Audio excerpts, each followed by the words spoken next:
Well, and like, it's so my experience that like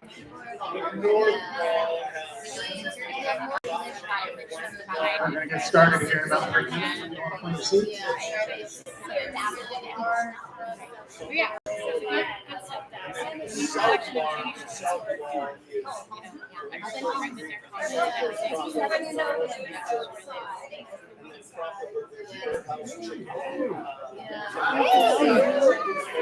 What did you say? Thanks. I talked to Chris a little bit yesterday. It sounds like you got a problem with that.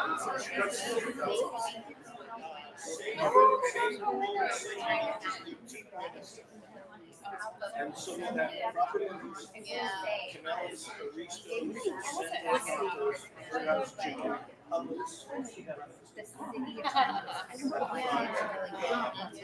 so you can literally be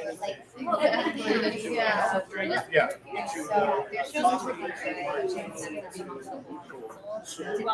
I go see shows every once in a while. I actually saw it. Yeah. And I remember some of really like it's not.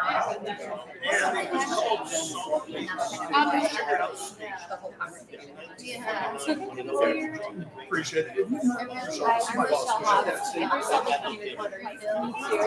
I stare at.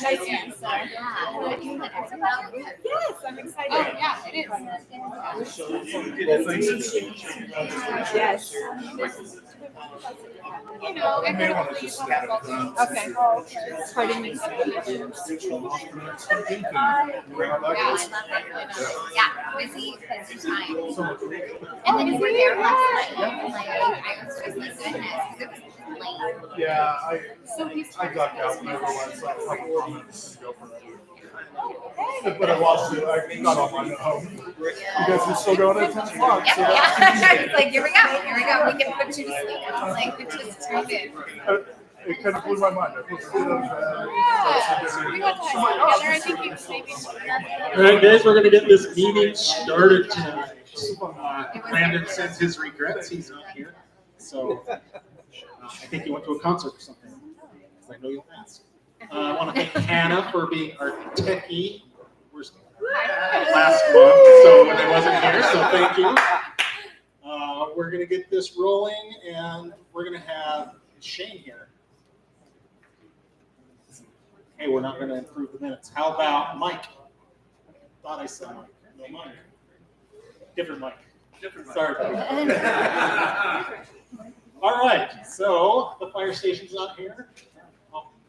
It's going to be a short meeting. It is. I love it. We do have that. Hello, everyone. Is this how I talk into it? Yes, sir. Okay, perfect. Hi, everybody. Mike Bagley, treasurer. I've missed a few meetings or haven't had a chance to give a report, so I'll just give you a very quick update. Just looking at our balances today, U.S. Bank account balance is $6,514.10. Just a little bit of activity, paying the artist to do the touch-up paint job on the bin at Fairmont Park, so that's looking sharp again. And then we've in our PayPal account we've got $1,687.70, and thank you for the $40 in contributions over the last month.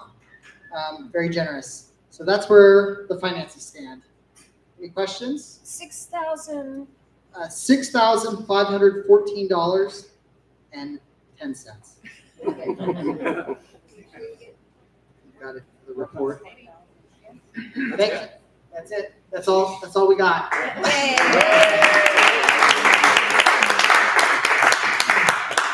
All right, let's move on to Rochelle Hobbs is here and would love to chat with us.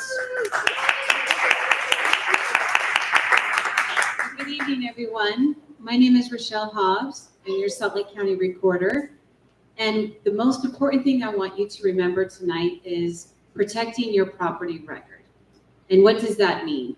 Since taking office in 2019, I have worked hard at finding solutions for the Salt Lake County Recorder's Office in protecting your property. And we came up with Property Watch, and it's a free notification system. And once you subscribe to Property Watch, going forward, anything that's been recorded on your property, you'll be notified. And I'm really proud of this great work that myself and my team were able to put together. We were able to produce this in 2020, which was somewhat of a hectic year and certainly a great time to real estate and refinances. So the Salt Lake County Recorder's race is really important. It requires somebody who has the experience of Salt Lake County, the inner workings of Salt Lake County and the work that we do and how we work along with other departments. And that understanding really helped me launch Property Watch. And if you'll look for your property notices that should be coming in the mail or electronically, there should be something about Property Watch letting you know that this is a free service for you to going forward to protect your home, to notify you if anything's been recorded on your property, a refinance, a lien, anything to do with your property record will notify you. And that's from your Salt Lake County Recorder's Office. And again, my name is Rochelle Hobbs. I'm your Salt Lake County Recorder, and I will be on the ballot, down the ticket. So please remember to vote from top to bottom or bottom to top. But we are local races that don't garner the same amount of attention as some of the higher profile do. We're out there working just as hard. So please think of us when your ballot comes, and I hope that you see Property Watch. Thank you so much for this opportunity. Thank you. Did you have any questions for me? Is that an app or a website? That's a good question. The question was, is that an app or a website? It's on the Salt Lake County Recorder's website. And so in the flyer that you'll get in the mail, it's a QR code that you can scan, and that can guide you to the link. You can Google Salt Lake County Recorder Property Watch.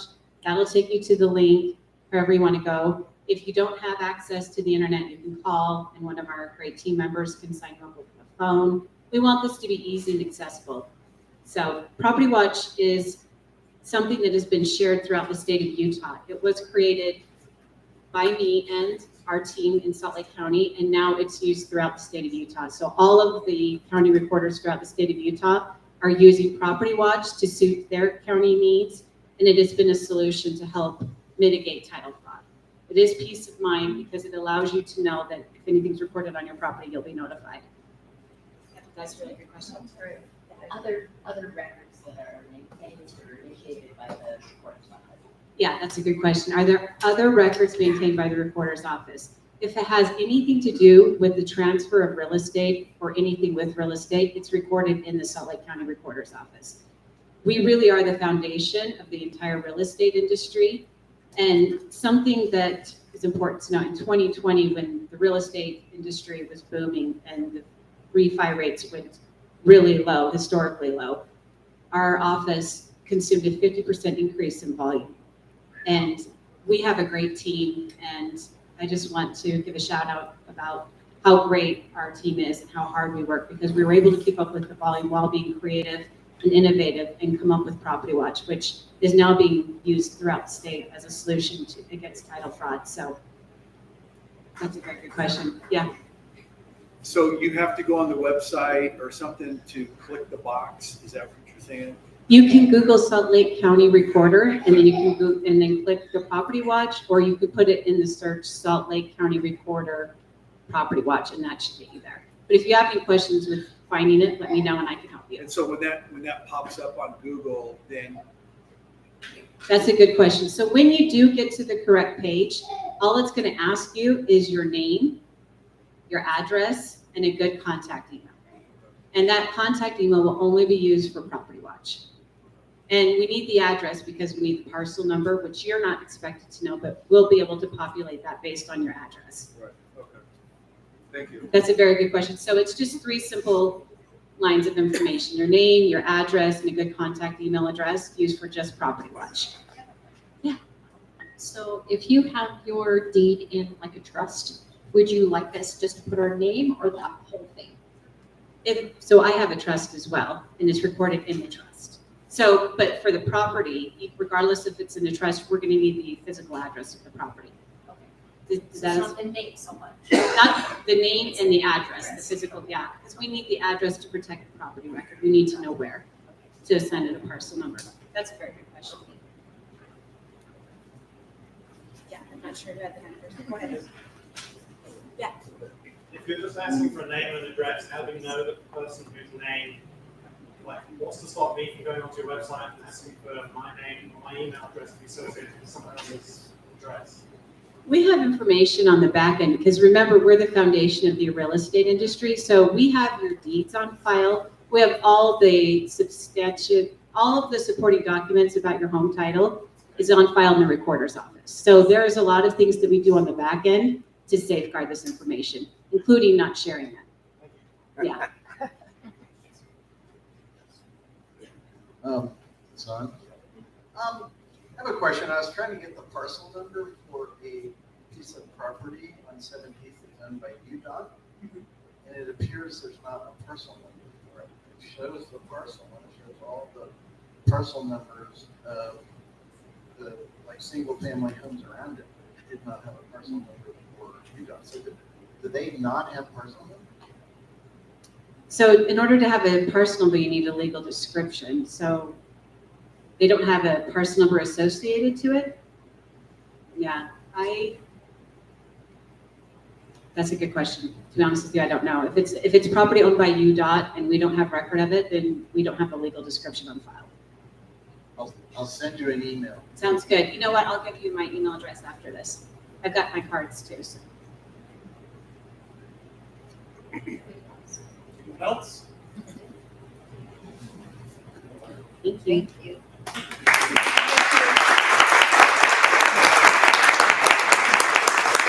I know everybody here votes in the down ballots, right? I knew this was right.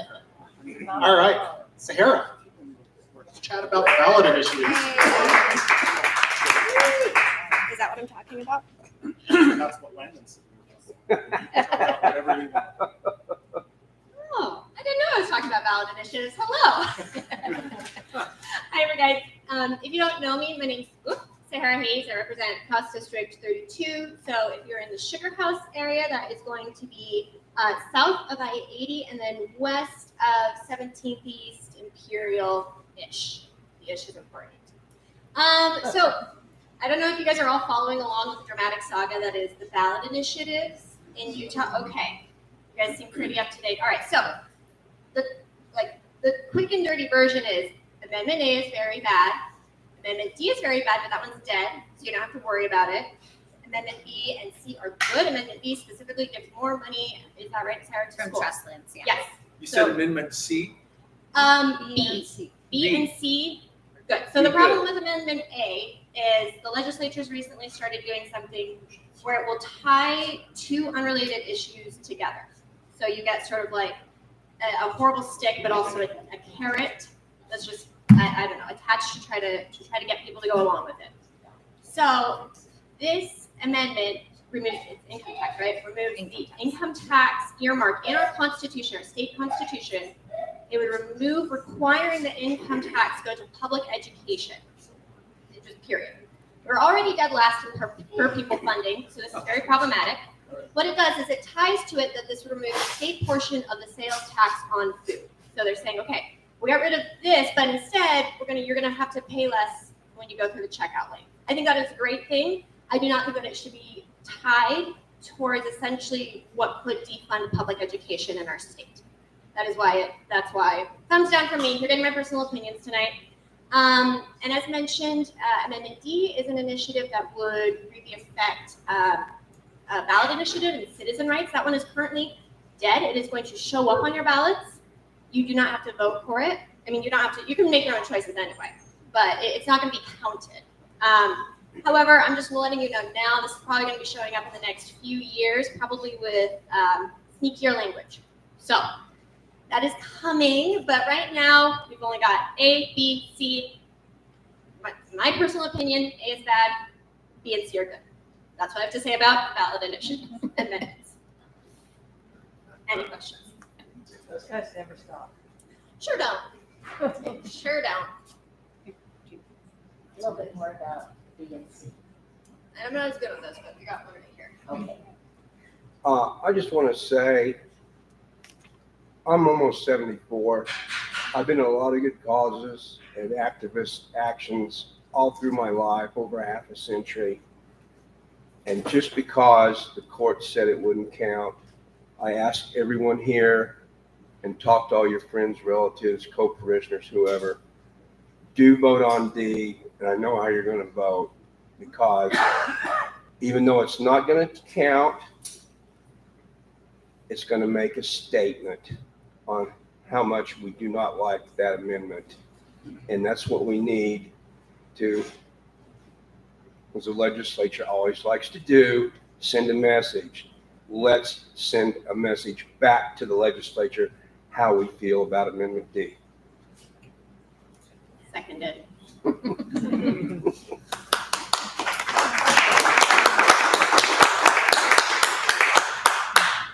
Thank you, Senator. All right, Mike Rubin, did I say that right? This month. Here to talk about Fairmont Park. Welcome. Thank you. Thank you. All right, so my name is Mike Rubin. For those of you who don't know me, I'm here on behalf of Friends of Fairmont Park, substituting for my wife, Sarah Woolsey. Could not be here now. She's texting me as I speak right now. Mike. I think Mike, she is. yeah.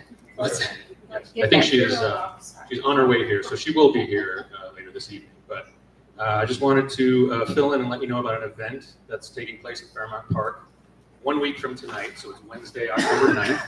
It starts at 4 p.m. and goes until 7 p.m. You don't have to be there right at the beginning. You can come anytime during that period. And it's going to be a planting event. So we'll be working with Blake Wellard. Some of you may know him. Blake is the Salt Lake City restorative ecologist. Yes, we do have a restorative ecologist in Salt Lake.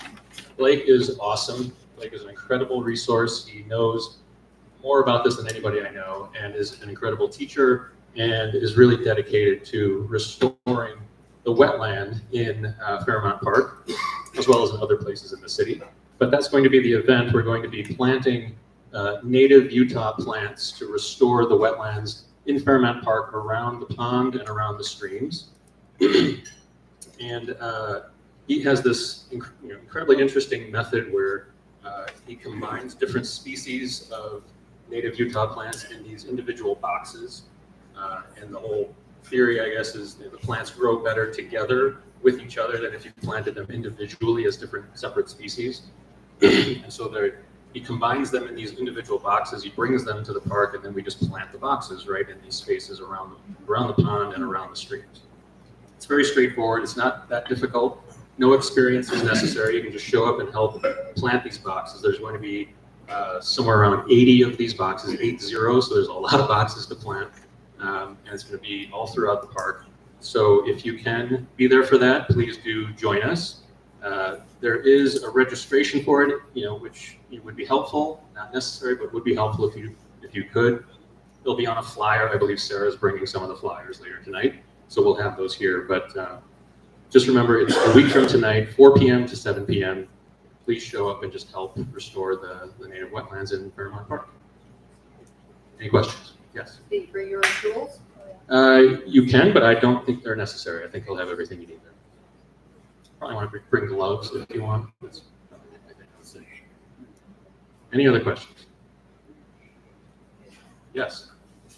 Is there I hear through the grapevine that we're doing a master plan or something new for Fairmont Park? Is there a website or something where I can look for that, or am I mistaken that we're working on that?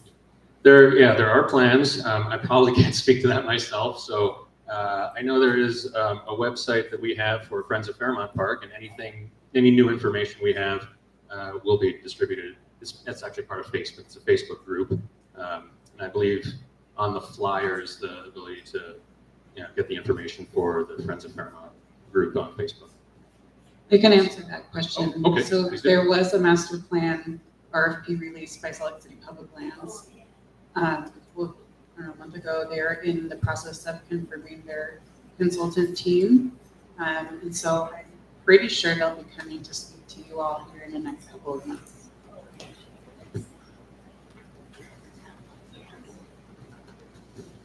Anybody else?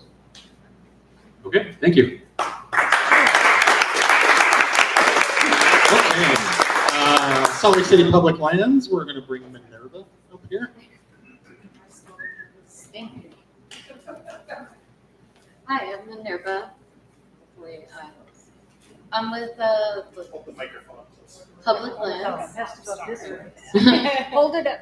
Okay, yeah, that's better. So I'm here to talk about Sunnyside Park, but I could also answer any related questions on any other projects that we have coming up.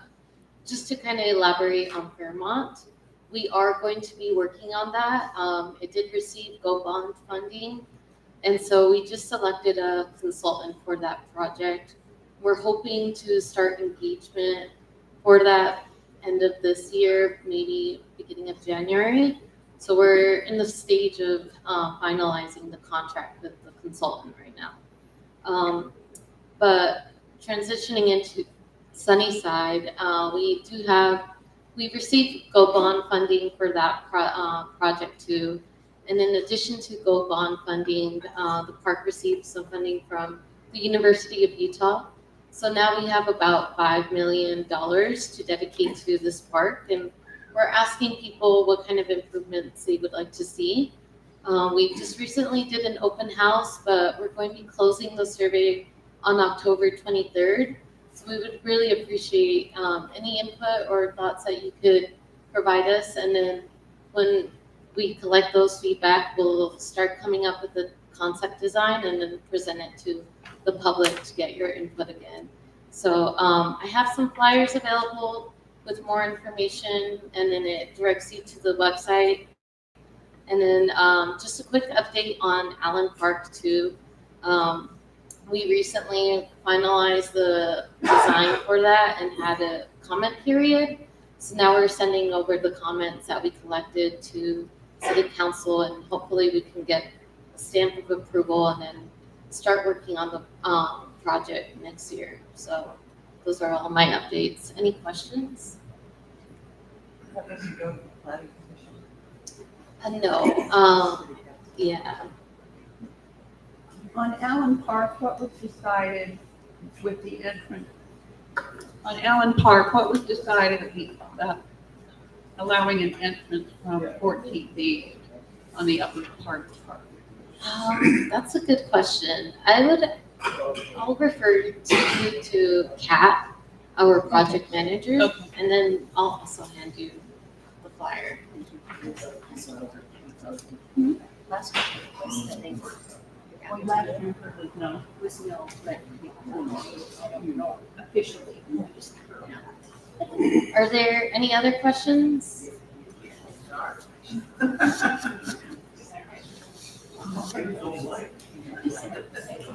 A couple of weeks ago, I saw something in the news where the University of Utah wanted to buy some land, but just in the news, the electronic news, the TV, they were saying that some of that land was already being used for little league teams or something, and it was going to encroach on that. I'm a big fan of having lots of places for the kids to go. How did that end up working out? I know the university got some sort of lease on the land, but what about the kids who wanted to play little league? How did that shake out? Thank you. Yeah, so the lease did extend 1.175 acres to the University of Utah. I believe that does extend into the softball, one of the softball fields. So now part of this engagement is to determine what sport fields people want to maintain. Are there any other sport fields that people want to see included in the park? So that's what this part of the engagement is trying to understand. Thank you. Yeah. Okay. Well, thank you, everyone. Thank you, Minerva. Appreciate you coming out. All right, let's go to Roxanne. She's going to come up and talk about Park and their shiny new pavilion.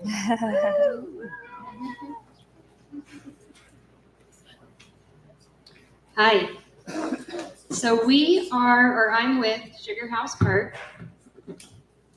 And you might not hear it talked about a lot from the Salt Lake City Public Lands, but we are 50% owned by them.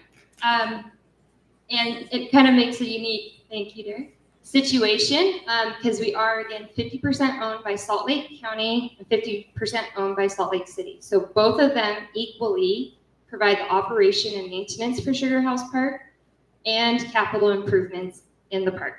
So this pavilion here is the Fabian Lakeside Pavilion, the one nearest Sugar House Pond. Officially opened this morning. Yay.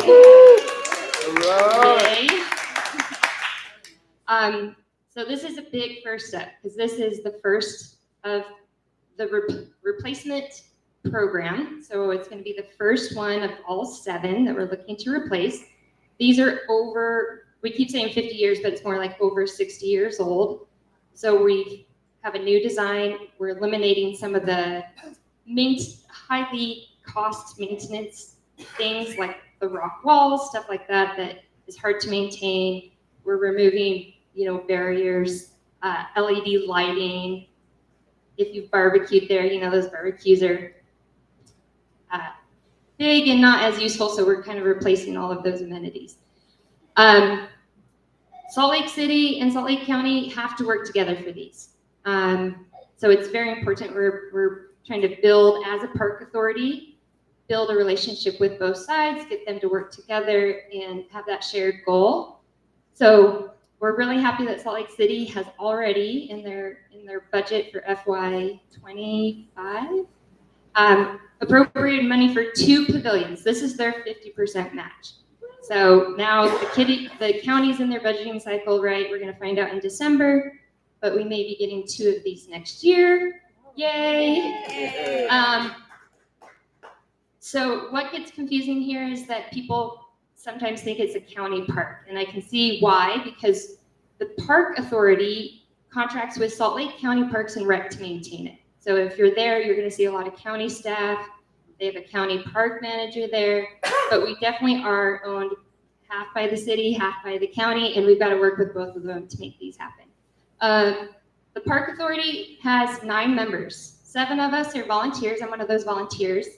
And then we have a member from Salt Lake City Parks and Rec and Salt Lake City Public Lands on the board. So they sit in. We have 10 meetings a year.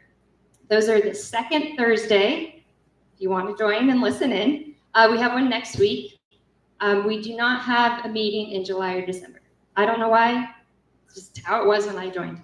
Thank you.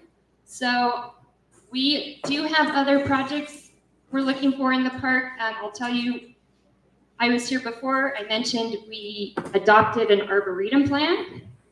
So this is in the future. This is when we're doing plantings in the park, like with Tree Utah. If you want to donate a memorial tree for anyone, do a tree planting activity, Sugar House Park is the spot you can do that if you work with Tree Utah.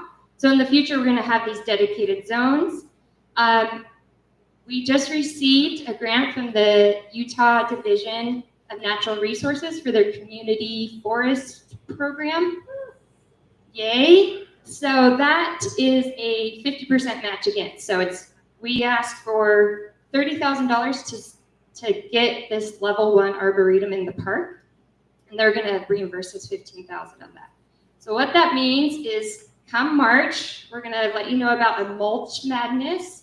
We're going to ask volunteers to come out, and the first 33 trees of this arboretum, we're going to do some like removing of the grass around the base of the trees, mulching. They're going to get a little identifier tag, and then we're going to have an online map. So you can walk the park, scan the tag, learn about the tree type. That's just level 1. We want to go higher because we have a lot of great trees in the park. This is just that first step. So we'll let you know about that. I will stop there and answer any questions. Yeah. If the county is running maintenance and management, is that who we talk to get the fountains and the dog watering things running again?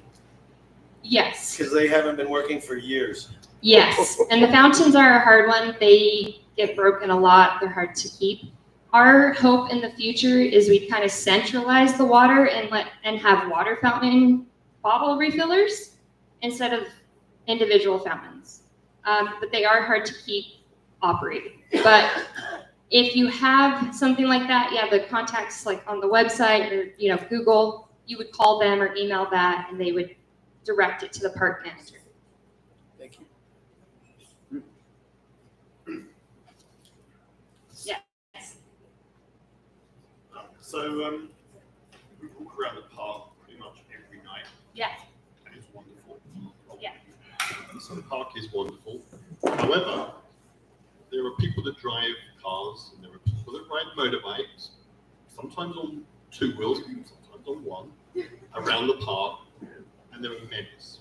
They are dangerous, they are reckless, they are going to kill a kid, and we don't want that. So, what do we do? Close the road. What's that? Close the road. Close the road. Absolutely. So, great point, and I think you talked about car-free days before. So we have a board member who is looking at kind of the open streets idea that Salt Lake's doing, is having designated days closed. So again, we're not going to close every day. Lots of people rent our park because they can hold large events, right? They're driving. It's a regional park, so we can't not let people drive. But we are looking at, a frequency of a car-free day, and then you can know that it would be free, without cars. As far as the speed, we know it is a problem. I think we're not quite sure the answer yet. Is it speed bumps? I know that's why it's one way, right, to limit that. Sorry, it's mainly one way. Mainly. At night time, not always. Right. Yeah. So yeah, it is something that's very difficult. Kind of need eyes everywhere, which is hard to have. But yeah, if anyone has seen an example of something that helps, we are open to ideas. But speed bumps has been an idea, and we all love speed bumps. Hi, I know that Salt Lake is great because they offer poo bags in most of these parks.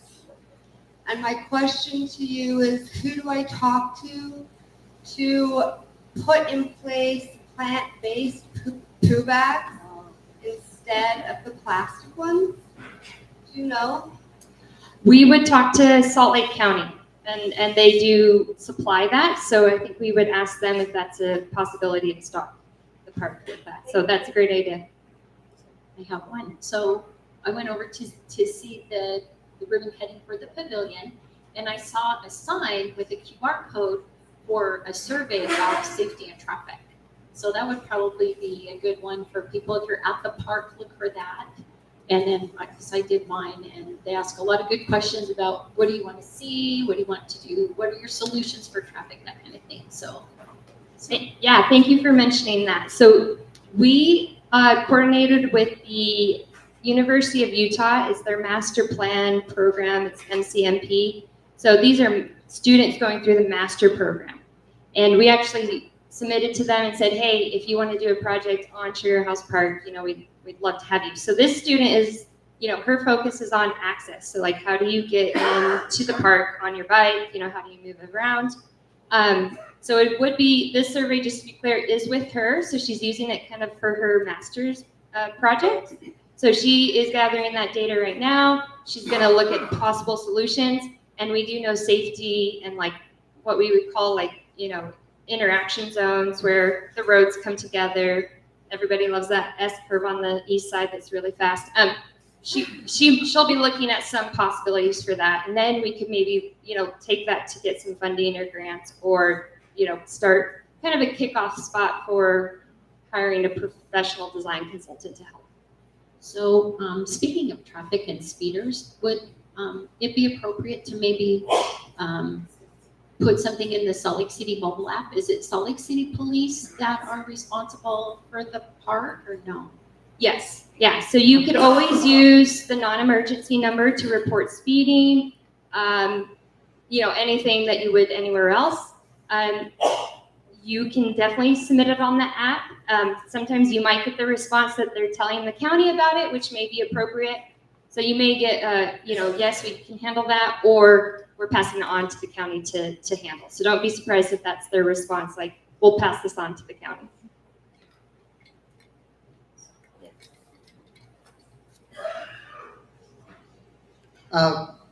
Yeah, just to chime in on the road thing, you know, I've got young kids. I like to ride bikes around there because they have a great time at the playgrounds and stuff like that.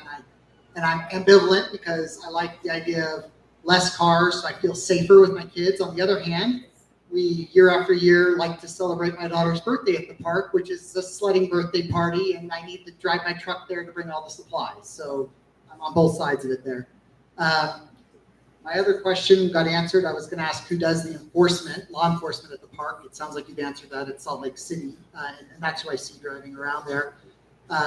And finally, what I want to ask is that I'm so confused on the restroom status there. Also with kids, they need to use the restroom, and I never know if I'm going to reach a locked door or if it's open. I don't know if there's a way to figure out ahead of time before I leave the house what the situation's going to be. Can you help me? Yes. So the Fabian Lakeside restroom, the one by the sledding hill, by the pond, is a year-round restroom. So it's actually heated to prevent pipes from freezing. The other two restrooms in the central, you know, by the kids' playground or Parley's Creek Pavilion, and the one by Hidden Grove and the basketball courts are closed in the winter. My understanding is that it's going to be like November 1st. We do try and post it online. But we'll try and have a date before. But I would say, you know, November through, I'm going to say, I think they do it when like we spring forward. They start opening the bathrooms for the summer. So during the summer, all three should be open all the time. But the other two are winterized. But we maintain Fabian because of the sledding. So you can always use that restroom in the winter. But yeah, the others will be closed.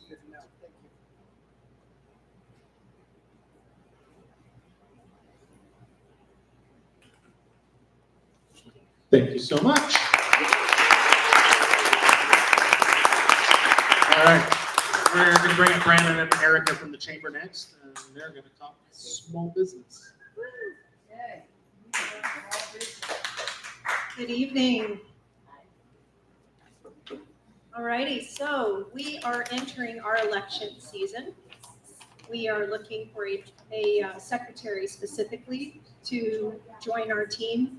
And of course, all of the seats are available for nominations. So if anyone has an interest in joining leadership of the chamber, please let us know by November 1st so that we can put you on the ballot. Unfortunately, we usually have crickets right about now, but we really need somebody to step in that secretary position. So if anyone has an interest, please let us know. Also, Sugar House Rocks. That is our summer music series. We are considering re-envisioning that based on feedback from all of our partner businesses.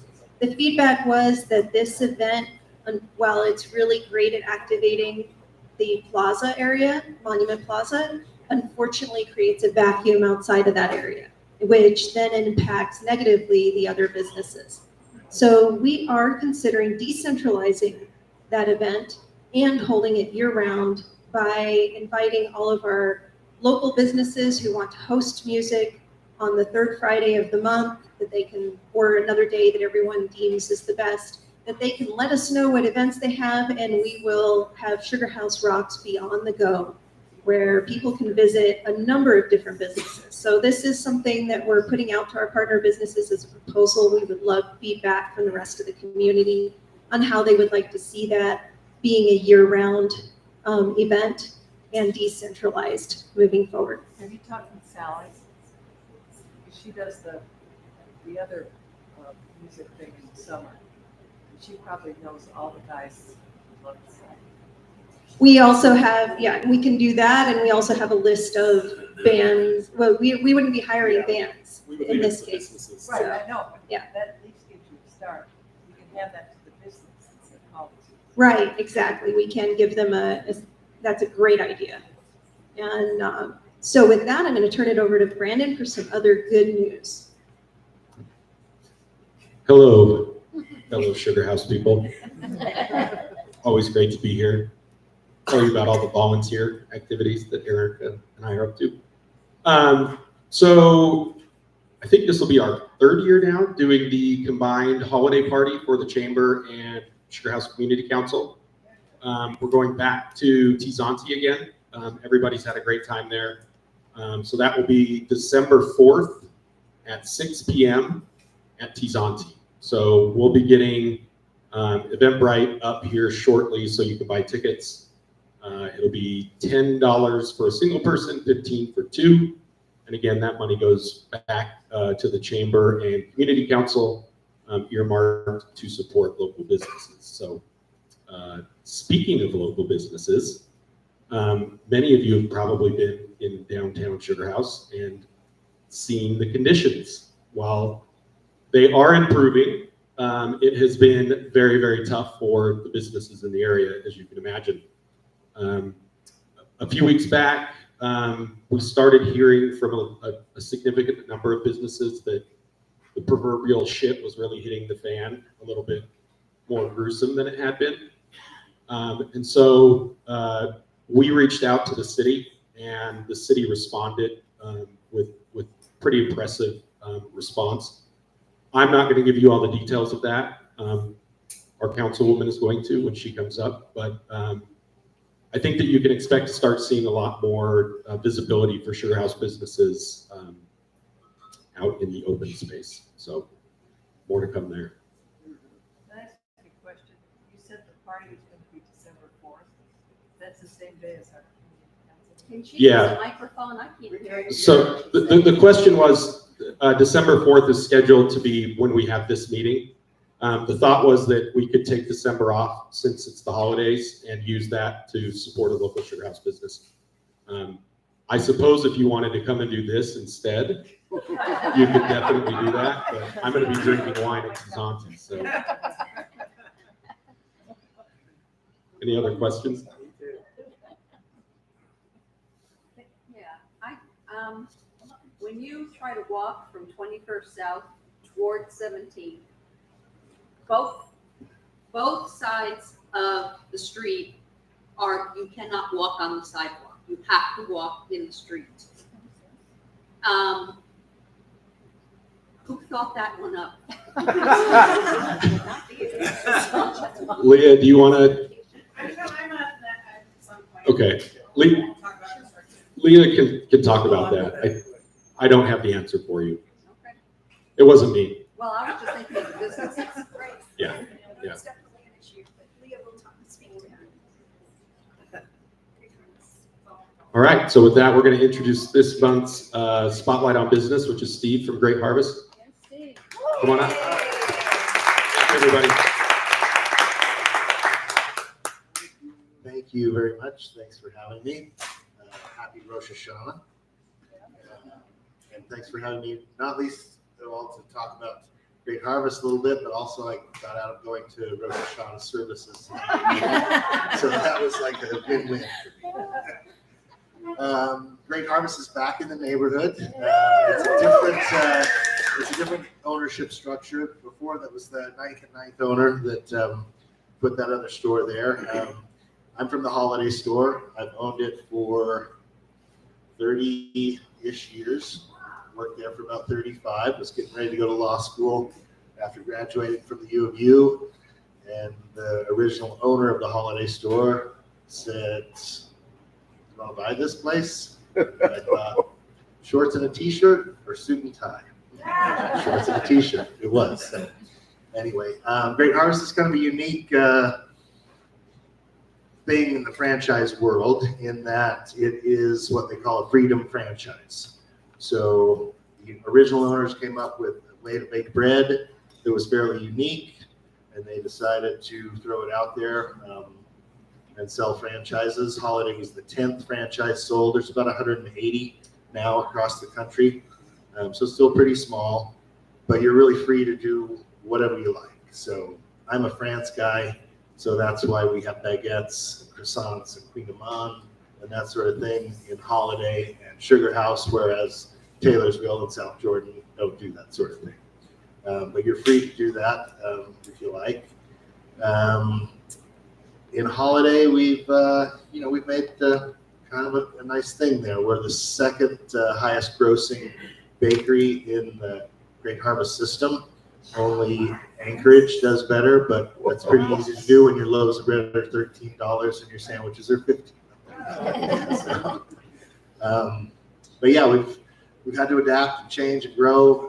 As time went by, we used to sell, 700-800 loaves of bread a day, and then Atkins hit, and the only way we could sell bread was by putting meat and cheese in between 2 slices of it. So we started doing sandwiches at that point, catering a little bit later on, and doing gifting and all kinds of things just to make it a viable thing. And I've been through several partners, my latest of which is my sister, and I don't think she'll divorce me like my first wife did. And so her son-in-law, Jake, came aboard in Holiday as a manager a couple years ago with the idea that we might branch out later. And that later for me was like years down the road. And it came about just a couple years later when the people that are doing that development invited us to start a store there.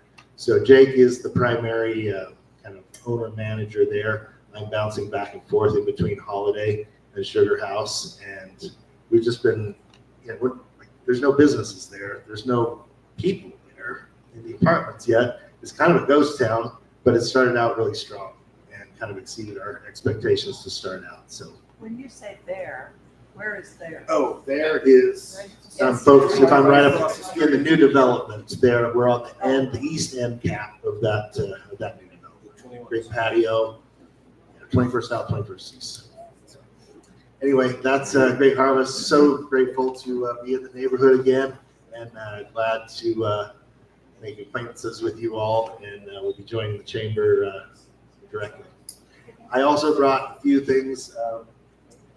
Just some catering and gift guides there if you're interested at all. I also brought some kind of end of the day cookies and scones if you want to muscle someone out and grab a whole 6-pack, do it. If you want to get in there and just grab one cookie, do that as well.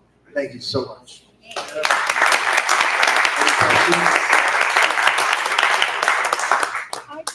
you just explain sort of the differences? You said you do the baguettes. What else do you sort of do? Because my cousin actually owns 2 of them down south.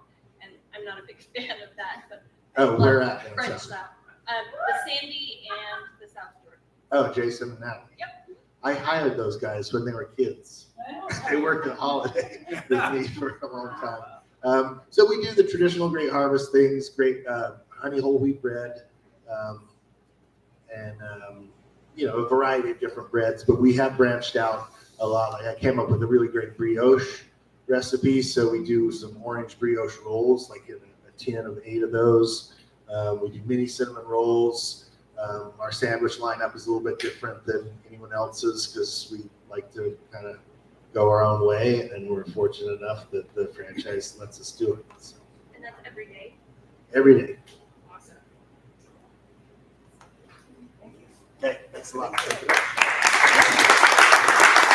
Stephen. I've already had several breakfast sandwiches from there, and they're fantastic. Let's chat with Laurie a little bit about the Art Walk. So I just wanted to be on the coattails of the chamber. One of the best ways you can support the local businesses right now is to come to the Sugar House Art Walk. So there's about a dozen businesses that participate. The premise behind the Art Walk is to put art in local businesses. They're not all galleries. So it's October 11th from 6 to 9. And Unhinged is actually having their birthday party that night too, so that will be a lot of fun. We might have a big pumpkin on the plaza. We'll see about that. But anyway, I usually have posters. I don't have them tonight, but it'll be online, Instagram, Facebook, and I will bring a poster here, and then we put them up all over Sugar House. So great way to support your local businesses. Thank you.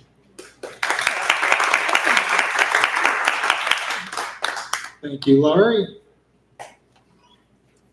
Next up, we have Fairmont Heights Senior Apartments. I'm getting close. I might be able to move into one soon. Bill Davis, come on up.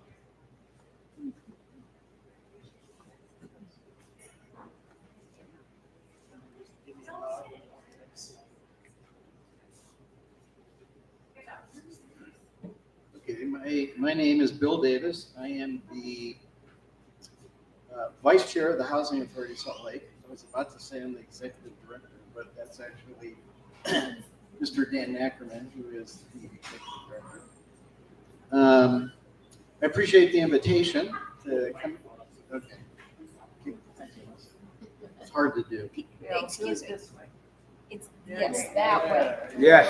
Now talk. Okay, okay. Anyway, I appreciate the invitation to come up and talk about this project that we've got going on. I've talked to Judy about it. Judy and I have known each other for, I was going to say years, but it's decades, but then we're dating ourselves. So let's not do that. But anyway, yes, we've got a project called Fairmont Heights. I think, yeah, this is the site or the site plan of showing where it is. It's on Highland Drive. It butts right up against Fairmont Park. It is senior housing. It's going to be built in 2 phases, 55 units for the first one. Oh, we've got some handouts here for folks. And the second phase is going to be 55 units. There'll be 110 units in total. I think you probably flip the next slide. Yes. Yeah, this is phase 1. It is a 5-story building, so we feel like it's in scale with the neighborhood. We're not proposing a 30-story building. When I read about that, I thought, are these people crazy? But I decided it must have been a negotiating tactic. We want to build 30 stories, but we'll settle for 10. I don't think anybody. Yeah, I was going to say, I still don't think that's going to fly. So it is senior housing. It's going to, the start date is early 2020, let's see, what is it? Early 2026, actually. It's a little ways away. What's currently there, if you're, I'm sure you're all familiar with Sugar House, is a small, I think 2-story red brick commercial building, office building, something like that. Called the York. It's got a long start date. And I'm thinking, actually, I might have written this down. I think it's 2025. Dan, do you remember? Yeah. Is it 2025? Early 2026. Okay. And then phase 2 would be later. A year later, so 2027. Why are we here so early? To get feedback. But anyway, you can go to the next slide. Phase 2. Okay, this is phase 2. There will be street activation, underground parking, the first level parking. I don't remember. Do you remember how many parking places there is? No, but I'll have it in 1 second. One of the things about senior housing, because having done this before, everybody seems to be concerned about parking. And one of the things when you build senior housing, you find out, like everybody goes, like there needs to be a parking place for every bedroom to ensure adequate parking. But senior housing is a little different. I sometimes describe it as it's like the Hotel California. You can enter, but you can never leave. That the reality is that a lot of times when people move into senior housing, this is the last place they're ever going to live. Okay, they end up passing away. And so they may enter and have a car, but at some point they quit driving, and so they, it frees up a parking place. We built the senior housing on, what is it, about 18th South and West Temple.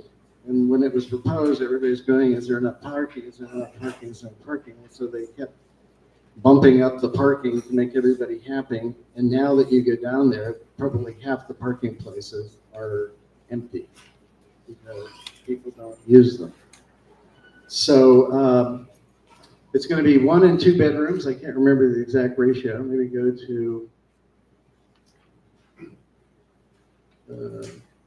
site plan for one of the, I I think it's primarily one bedrooms, really like 1/3, 2/3, 2/3 one bedroom, 1/3 two 40 bedroom. one bedroom, 15 two bedroom. My ratio is off there. Okay, you can switch to the next one, which is 2 bedroom. Okay, that's what it looks like. Any questions? No, what you didn't tell them was that this is affordable senior housing. It's affordable senior housing. That's pretty. 50%. Yeah, and we're pretty excited about it. And one of the things that the city has been pushing is what they call geographic equity. It's very difficult to build affordable housing on the east side because the land cost is so much more. And essentially what the city did is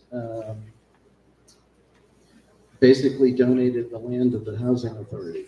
They purchased the land and essentially the land cost is free. So that's why it's being built and how it can be affordable. On the last 2 pages of the handout that we gave, we're actually already getting input from people inquiring about moving in. I don't know if people saw, there was an article in the Tribune about this project. And I was going to read to you that note that we got, and it says, "My name is blank." For confidential, we cross that out. I just read the KSR article. Okay, I was wrong. I said the Tribune. About the new senior housing in Sugar House starting construction in 2026. Very excited to hear about this. I grew up and have lived in this area my whole life and graduated from Highland High in 1977. I've raised my children. I'm 64 years old and I have never left this area, and it makes me sad every time to think I have to go and live with my daughter in Harriman.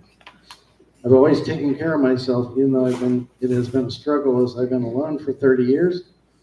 I have been very disheartened by this state not considering single seniors, as I only have one income or Social Security to support themselves, and the difficulty it is for them. The state is family oriented, but is incredibly lacking in support for my age and older seniors, especially women. I have a small group of ladies, and all of us are alone, and talk about how to have become unseen in this community.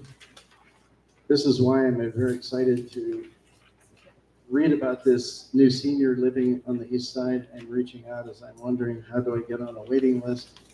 What do I need to know about applying, and when? I will be 66 by the time of construction, and probably trying to live off of my Social Security income alone will be very difficult. This housing will help only such a very, very small amount of seniors that could really benefit from this, and this is why I'm so anxious when I read the article. If you could so kindly offer me some information on how I can reach out to that would be greatly appreciated. Reading the typographic letters. Thank you for your time. So this is the kind of population that we're looking to serve, and we're very excited about that. So any questions? I see questions. Is this available to Section 8? That's a Dan question. Do I have to speak in the mic? Yes. Okay, I thought so. That's very short. You have to hold it like this. Hi, I'm Dan Ackerman, president of HAIN, which is a nonprofit that develops for the Housing Authority. And I also happen to be the executive director of the Housing Authority. The question was, is Section 8 allowed? In fact, some of these units are what they call project-based vouchers, which really means the Section 8 kind of sticks to the unit. So about 25% of these units will be vouchers. And in that case, people pay 1/3 of their income to live there. And as an example, this senior who contacted us, if you're only on Social Security, that can be as low as $300 or $400 a month to live there. So, a couple of questions. You have funding for. Oh, all right. So it looks like you have funding for the first part of the construction. What are the guarantees that the second part will be there? That's the first question. And then, yeah, clearly there's a demand. Reading or listening to the letter from the lady, there is a demand for these properties. Have you got like a demand analysis or needs analysis that say that this is going to provide 110 out of, say, 1,000 needed? It's just a small part, or is this going to really help sort of give a lot more people hope? Yeah, I guess two questions. The second question, how big of a dent will this have? We do house seniors all over the city of Salt Lake. We have 35 properties, and we have a substantial amount of seniors in those properties, and there's huge wait lists. So this will put a dent in that, but it's a small dent. We are hoping it's a dent, an unusual dent that's on the east side, and second, an unusual dent that perhaps, serves Sugar House residents who often are not served for very affordable housing. And your first question was the funding sources and will there be a phase two? We're very lucky to have the city have supported this with $7 or $8 million in a very, very low interest loan to buy the land, as Bill said. Secondly, we were successful in gaining what are called low income housing tax credits, very competitive, 9%. And that brings over 20 million. We still have some more money to raise, not much. But the good news on phase two is we'll be building part of the 1.5-story parking structure in phase one. And we obviously will have to buy all the land for phase one. So that makes phase two much easier to finance, and very, very likely there'll be 110 units total. Is that long of an answer? No. Good answer. I guess if there's a lot more demand, why are you only building to 5, not, I think 8 stories is the downtown? Yeah, so. Yeah, we, at this point, we chose early in the process, a couple years ago, 5 stories over 2 stories of parking. And even then, that seemed a little bit, obviously, I don't know if you know, there's a giant tall building going up next to it. But I think if we had it to do over, we might ask to go further stories. Once you get above about 7 stories total, the construction gets much more expensive. You start getting into steel and concrete instead of a couple stories of masonry and cement with 5 stories of wood above. So cost is also an issue. Oh, I wanted to mention, speaking of cost, these are big units for seniors these days, and we were glad to do that. Secondly, the 2-bedroom units actually have both a storage space and a walk-in closet inside the unit. So it was tough to make that finance, but that's kind of what we know the needs are of the seniors that are more than a single senior. So that was actually going to be part of my question, was whether there was, I guess, what the rationale was on the small number of 2-bedroom units. I have 4 adult parents on my husband's parents and mine who are all in their mid to late 70s. So I think I've been looking at apartments, just keeping an eye out, and if the market is sane. So I think for people with fixed incomes, this is great. I live in Sugar House. Having my in-laws and parents in a walking distance to me and to all the amenities we have here is really important. So I'm curious why the small number of 2 bedrooms, and whether only 2 bedrooms are built in phase 2, if it's only one bedrooms in phase one and phase two, we were sharing a packet, so I may have overlooked it. And then also timeline on potentially building and move-in dates and wait lists and all of those things. Yeah, building, there are a fair amount of seniors that live as couples. And then there are a lot of single seniors these days where one of the persons is no longer on this earth. That wasn't funny.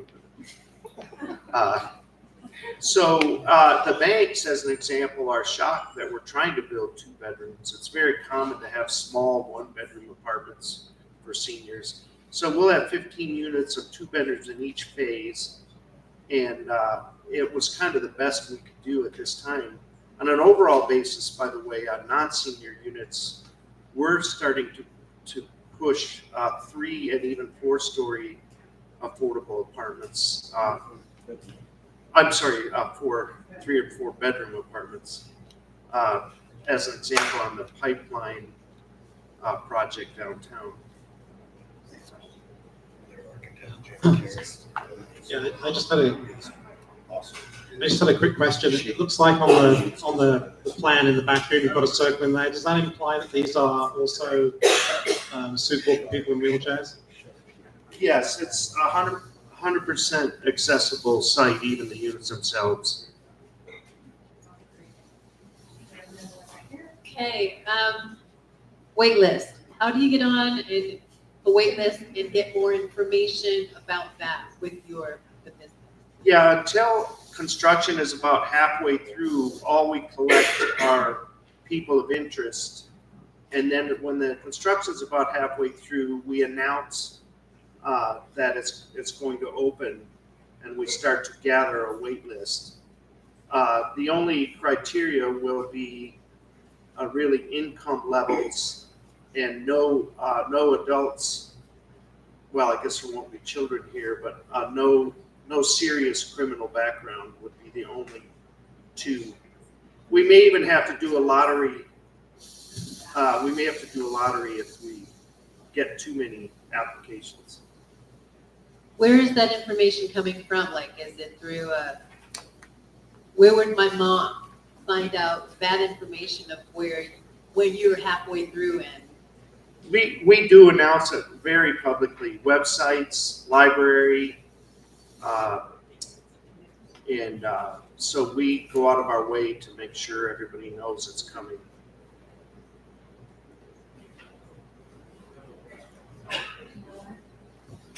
What Dan doesn't know is that the wait list has already started, and I'm first on it.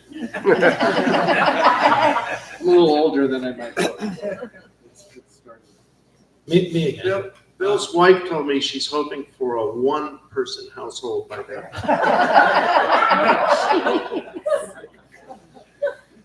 This may sound like a weird question, but do you have any plans in place to prevent people with huge 401ks from taking one of these places from someone who has less income?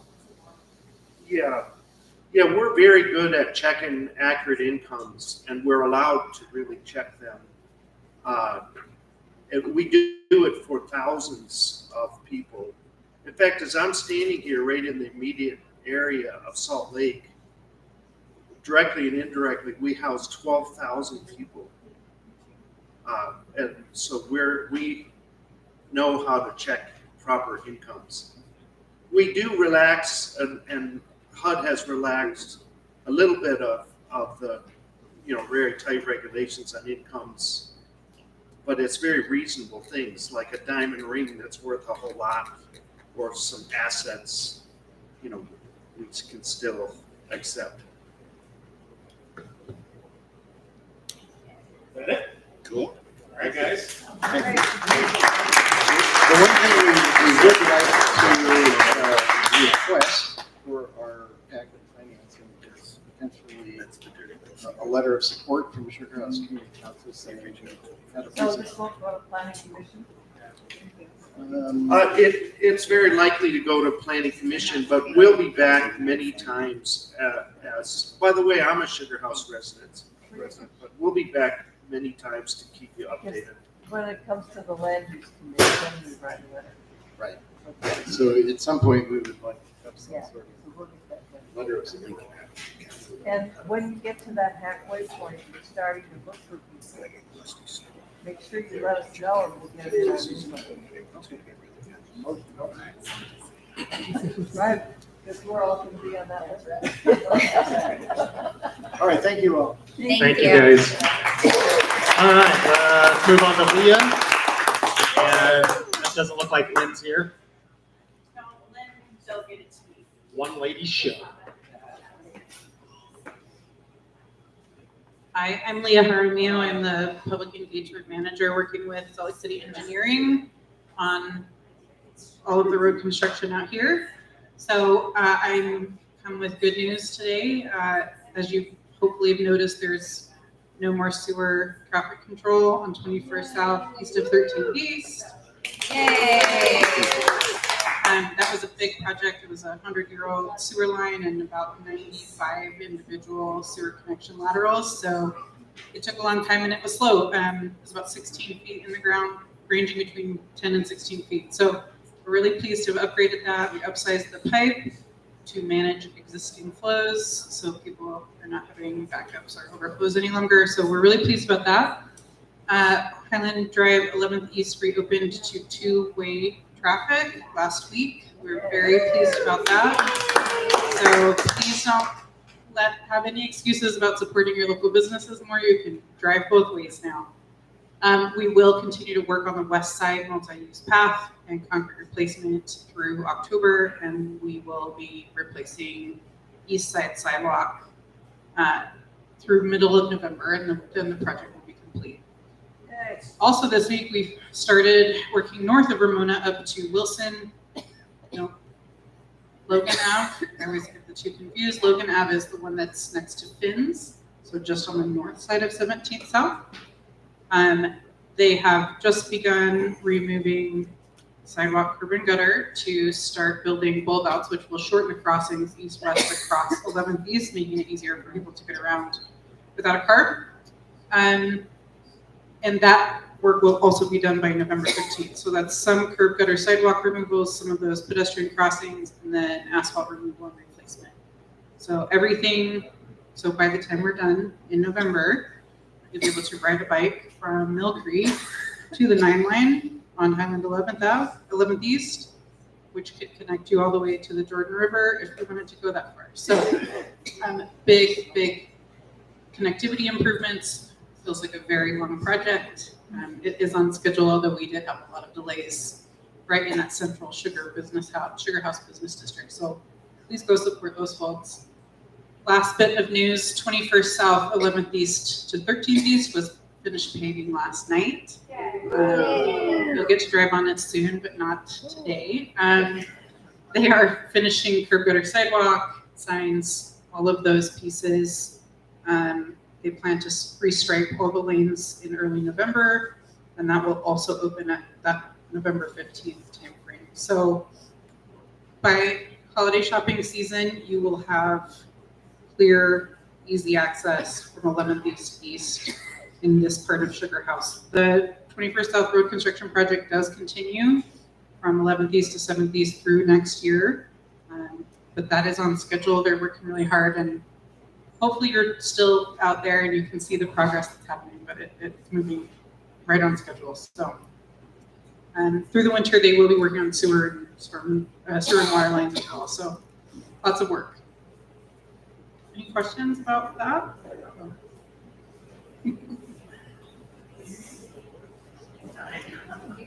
Thank you.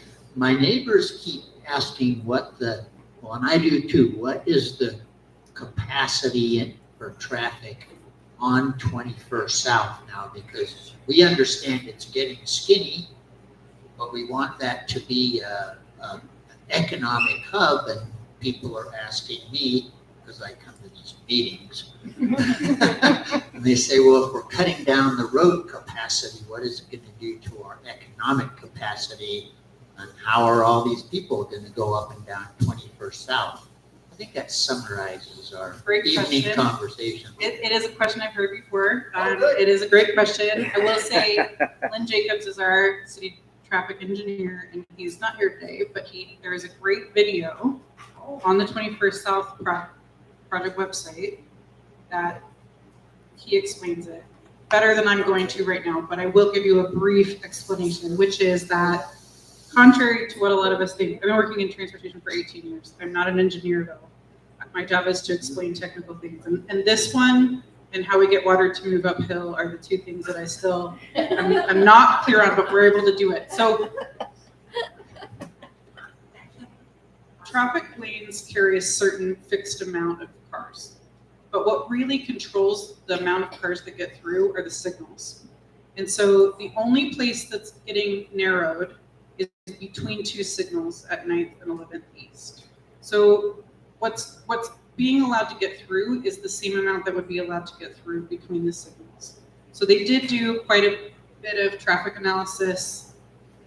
People have opinions about what that means, but I think Lynn is personally, I think Lynn is a very careful, competent technical expert who cares deeply about the work that he does in the community that he works in. So I think we spent a lot of time making sure that it was a decision that would work, that wouldn't fail traffic around Sugar House. So the other thing is that 80% of the traffic that comes to Sugar House is going to Sugar House. So it's not a through road in the way that I think we think about a lot of our main streets. People are coming here to go to a destination, from their home to a destination, or going home. So if you're trying to go fast through Sugar House or in this area, you're not driving on 21st South anyway, right? It's not a fast route. If you want to go fast, you jump on I-80 and you get off at 7th East or get off at 13th East. If you're going to a place on 21st South, then you're going to use that route. And we see a lot of traffic divert around in the neighborhood already because 21st, even before construction, wasn't a super fast route. So it's 21st South SLC.org is the website, and you can see the video from Lynn there as well. Thank you. Yeah. Hi. So I'm delegating my question. I don't know if her mic's on. I've been getting questions. Can you hear me? You say it and then I'll repeat it. I've been getting questions on 1100 East. When the plans got sent out, we have raised sidewalks for the crosswalks, and residents have not seen those. Are those going to be implemented? Do I need to ask Lynn? You can see two of them now. One is on Ashton by the liquor store, and one, it just got poured today on Hollywood on the west side. So they are going in. We put them on, it seems counterintuitive, but we put the asphalt down first, and then we put the concrete down on top, even if we have to cut a little bit of the asphalt out to seal it. So those aren't going in, but they're kind of the last thing. Go ahead. 1300 East is starting next summer, correct? Oh. Trying to rub it in. Yes. So UDOT has 1300 East reconstruction project from 21st South to about 30th South, which is the city limit, so in Mill Creek. They are working through final plan sets right now. We had a very, very good cooperative meeting with them. They're using a new kind of asphalt. If you want to get really technical, there's a great video on UDOT social. If you are even remotely interested in transportation, you should watch UDOT socials because they've really kicked it up a notch. So there's a great video about this new high mod asphalt that they've been using for the last 3 years. You're an engineer, so you probably can explain it better than I can, but You're doing great.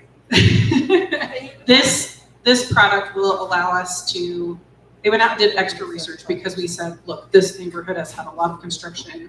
What can we do to advance this project quickly and reduce impact?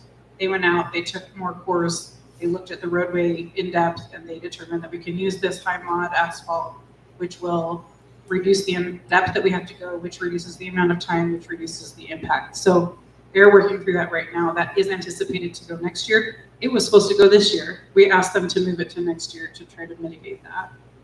But that will happen next year. And I'm confident that they will come and speak to you all when they're ready. We were trying not to bombard you until we had a few more things open, but that is kind of next year. Hi there. I have a question regarding the sewer capacity Obviously, you've come in with a brand new sewer line, which is great. Wondering what the capacity could be for future expansion on the east side. We have projects like 21st and 21st. Have you anticipated there will be more expansion on the east side with your new sewer? So I know that they looked at they upsized the pipe, I think, from a 12 to a 18-inch pipe. They did not, this is tricky because we don't plan for eventualities that are not permitted and platted and approved, right? So we absolutely looked at upsizing the pipe to something that matches public utilities projections based on existing land use and potential for redevelopment, but it doesn't calculate specific locations or specific apartments. But there are algorithms that they use to sort of predict based on this master plan for the neighborhood and current use and economic trends and those things. So it has been accounted for. I would not say as specifically as you are asking. Lori, you had a question? And then Yeah. If this was in the email, I missed it. So the intersection on McClellan and 21st South where Natural Grocers and anyway, there's nowhere across the street. When is that supposed to be done? The end of October. I feel really bad for those businesses. You can access them off of McClellan from Hollywood. But you're you're right. driving, yeah, but Mhm. if you're walking. Yeah, we have you crossing at the existing signals. Yeah, construction is not great for pet access. I'm happy to look into it.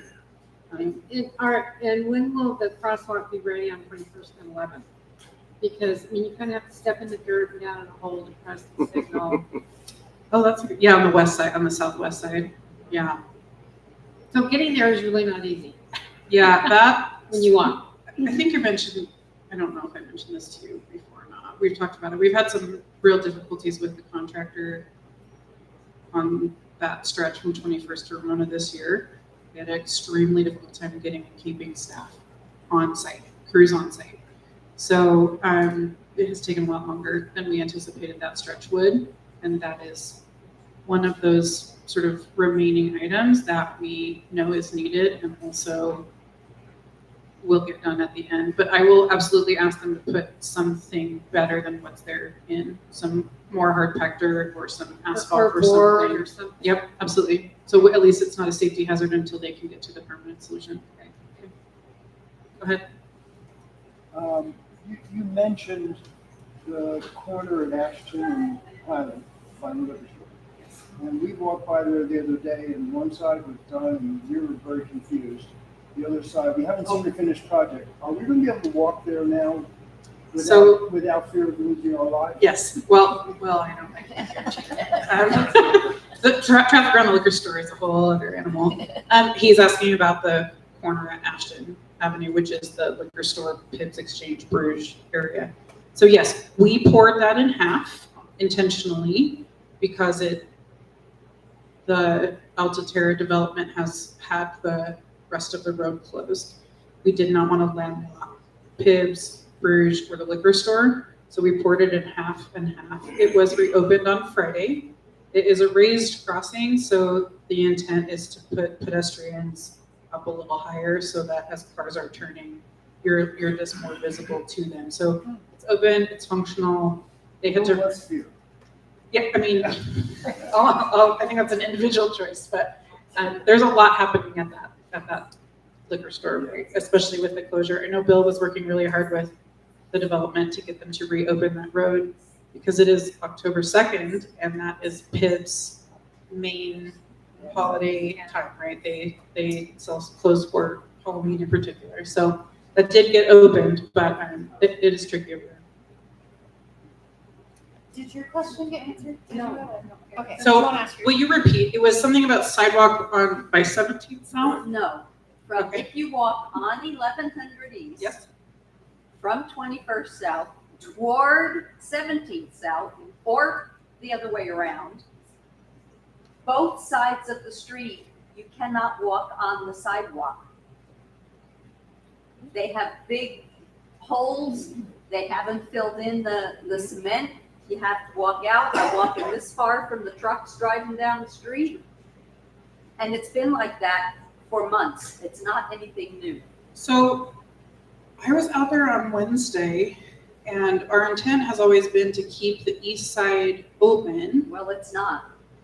So I'm confused because when I was out there on Wednesday. Well, I live on So 1100 I'll have to check it, but the intent is that while they are removing the existing sidewalk on the west side and putting in the path and the new sidewalk on the west side, the east side remains open. But it's not.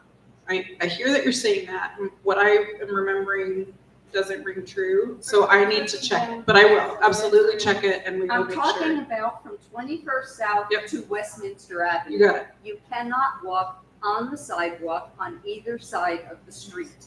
So in front of the post office, you can't walk in front of the post No. office? That should cute. No, you can't. On Ramona Avenue, they've got that whole corner torn up.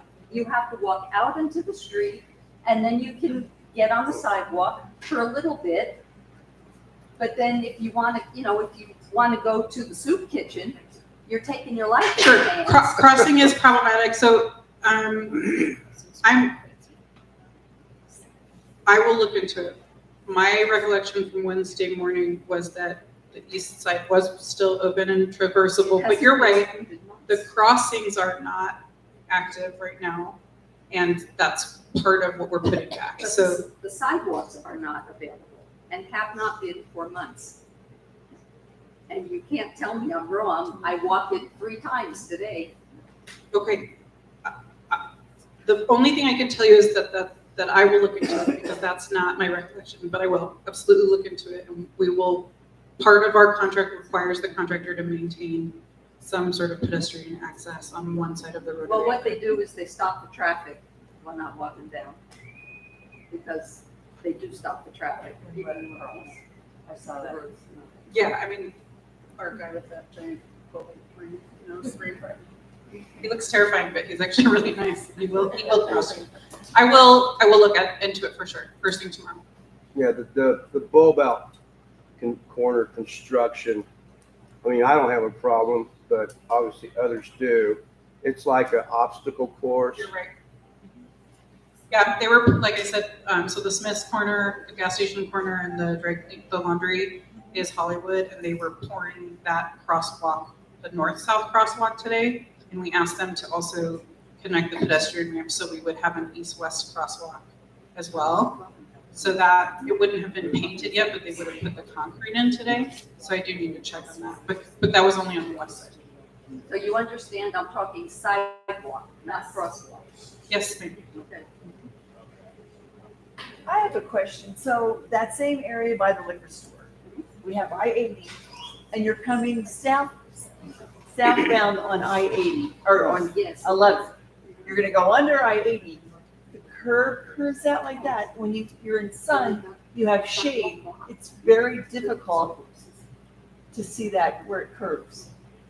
And Like clearly, as you're coming from under the bridge on the south side, or once you're past the bridge? on the south on 11th, the curb bumps out right by the overpass. The overpass has shade, you're in sun, and if you're not familiar with that area, it looks very dangerous. Can you put reflectors? I'm familiar with it, and I almost hit it yesterday.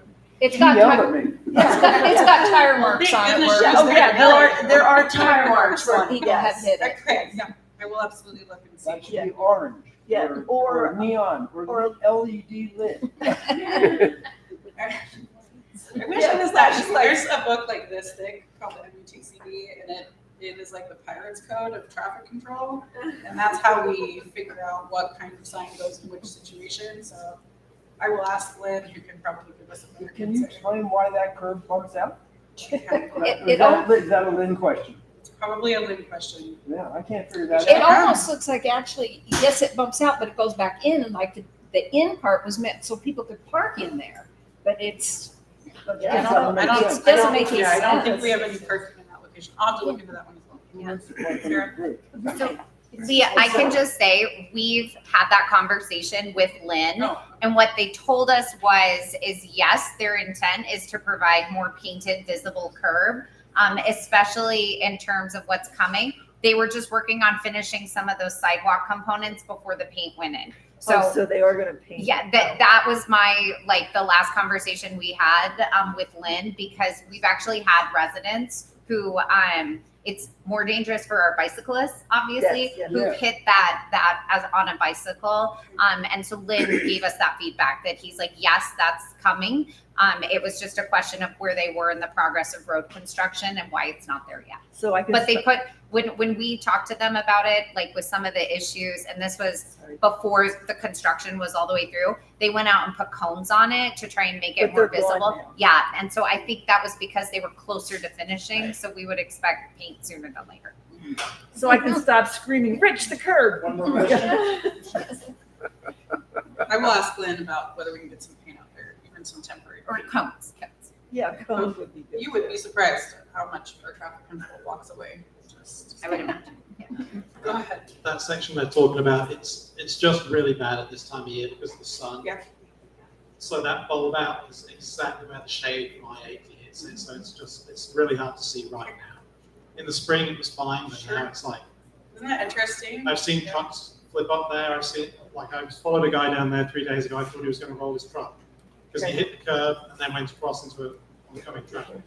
Yeah, I And will. it's just right now where the sun is and the shadow and everything. So Yeah, it's just bad. October is an interesting time because, like, if you're driving on the freeway, on concrete, the lane lines disappear because of the angle of the sun. Also, yeah, it's a phenomenon for sure. So I will absolutely talk with them tomorrow. Thank you. Hey, thanks all. All right. Our very own George Sumner. You know, he's a professional storyteller. He's going to tell you about a story he's going to tell.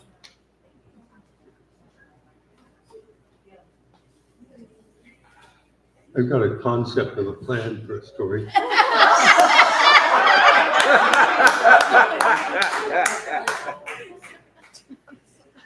I came in here late tonight. My wife, Tina Host, and I kind of split up duties. I went somewhere else.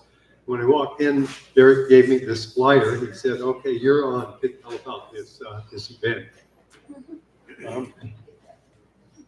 I'm weary tonight because Tina and I just got to Salt Lake on a direct flight from London yesterday, and it's 5 a.m. in London right now. No, it's 3 a.m. in London right now. And the reason we were there is because a storytelling organization called The Moth bought me a plane ticket and put me up in a hotel and gave me a per diem and a meager honorarium to go to London and tell my story as part of main stage events at The Moth.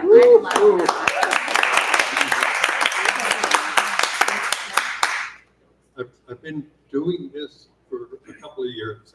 The first time I told this story was fall of 2022, and it was the first time that the Ellen Eccles Theater in Logan, Utah, actually put butts in seats since March of 2020. You might remember things happened in those days when people weren't going to main stage events. It's not something I aspire to, but it's a really good story. And I'm not going to give you any of the material I'm using on Friday night, October 11th, but I intend to talk about how I got this gig, how it started, why I thought I had a story, how The Moth, if you haven't heard of The Moth, I'll tell you about it on October 11th, or you can Google them and find out all about it.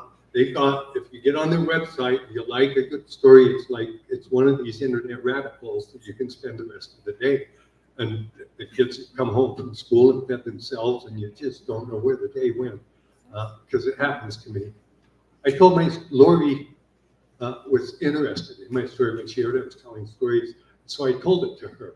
And Lori got really enthusiastic, said, everybody needs to hear this story.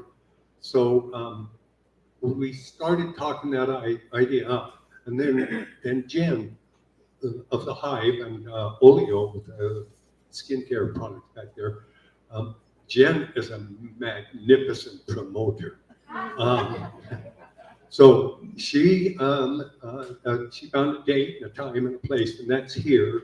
And it's Friday next week, Friday, October 11th, 2024. I'm the only thing at this event, but it's at, thank you, 7 p.m. It is here, and there are other things going on in Sugar House, which I think is delightful. I love being in a place where there's a lot of things going on. But there might have to be choices to be made the way Tina and I chose tonight. I'm going to this and you're going to that, and I'll get there in time to make sure that you don't have to walk home in the dark. I think that's all I'm going to tell you about it, because I don't want to do spoilers for next Friday. But any questions? Lori? I just want to say, it is the best story I've ever heard, honestly. I mean, it made me cry. If you grew up in my time frame, it will mean a lot to you. Come and hear it. Skip the art walk. Come hear this. Will it be That's a recorded? pout. No. Will it be recorded? No. No. No, I have become sympathetic with artists who do not like their material being stolen. If my story gets like on the web or something like that, then I'm not going to get to tell it live anymore, because the mob is not going to want to sell seats to someone to hear something that they already saw on the web. So I would ask you respect in that way to not record. But Friday is free. This event is free. So to come and hear. I'm going to ask George a question. Is there any statistics in this story? So George and I were in the executive master of public administration, and I was ready to finish my paper and pass the exam and all this. I don't get statistics. He and I spent hours. I still don't get statistics. But Bob Huffner was sympathetic in the past. Yeah, I was the statistics nerd, didn't have to go for it. There were about 20 of us. And I'm a math nerd, but all I learned about statistics, Judy, was hire a statistician. Repeat the date Thank and you. time. The date is, I was asked to repeat the date and time, Friday night, October 11th, right here, 7 p.m. Thanks, George. I'm really excited to hear that story. And it is free, so come on out. I believe this is adults only, though, correct? Adults only. Flying right through, Hannah. Let's chat from the mayor's office. Thank you. Hi, everyone. I'm Hannah from the mayor's office. I think we should thank Derek for running the tech at every meeting. I didn't really run the tech last meeting. I attempted to run the tech last meeting. Wasn't very successful. Okay, I'll jump right into my slides. Oh, thank you. Perfect. Thank you. Okay. Minerva was already here and talking about Sunnyside Park, but I do have copies of the flyer if any of you want one. Next, just a quick announcement. This is technically happening in District 6, but I know a lot of you are Ram fans. The city owns the land around the H-Rock and has made the decision to close that area for some restoration around that trail. There were some dangerous situations, a lot of environmental impact from all the paint. I was once a Ram and painted that rock many times. I respect the tradition deeply, but also recognize that the city needs to do some work up there just to make sure that the trails, that there's one trail to be used, because sometimes it turns into a scramble. It's okay, but it's best if we just use one trail, best for the environment and best for us. There is still a trail here on the picture. Sorry, this is a terrible slide. I broke up the flyer into two, but there is still a trail to get up above the rock. And the city is putting signage up there to encourage people to just stay on that trail. And the work will begin in 2025 to restore the area. There is a QR code you can scan to learn more about the area. If you have any questions, let me know and I can connect you with Public Lands. They are wonderful. Next, UTA has partnered with the city, the University of Utah, UDOT, and the Wasatch Front Regional Council to develop 4 new tracks alternatives. This is the preliminary new lines that they're looking at. The dotted lines are the new line. Really, the biggest thing is they're looking at a line from the airport directly to the University of Utah. They're also looking at a little bit of extension up in the Research Park area, as well as some new lines and new tracks in the Granary area connecting to the ballpark station. So if you're interested in that, please feel free to review the study and provide feedback by October 11th. It's really important to work on improving our public transit system. The site is just techlinkstudy.com. That's UTA's website, and you can submit feedback directly to them. Sorry. Next, some of you might remember in the spring, the city did a landscaping equipment exchange program. I hope some of you were able to get vouchers to turn in your gas mowers to get electric ones. We are doing the same thing now for the fall, which is really exciting. So you can turn in gas leaf blowers or snow blowers and receive a voucher to purchase the electric versions of those. You can also purchase a electric snow shovel, which I did have to Google because surely that's not a thing, but it is a thing. And it looks like it's very helpful and maybe easier and lighter weight than a huge snow blower. So that program will open up in mid-October. It is a lottery system, so it doesn't matter if you apply like right when it opens or if you apply a couple days later. We try to keep the application open for a week or so just to make sure that it's accessible for folks and you don't have to worry about doing it right on time. And then if your name gets drawn, you'll get an email and you'll get that equipment. So it's very exciting. Yeah. How does the snow shovel work? It had the same handle as a snow shovel, and then on the bottom, it kind of was like a metal.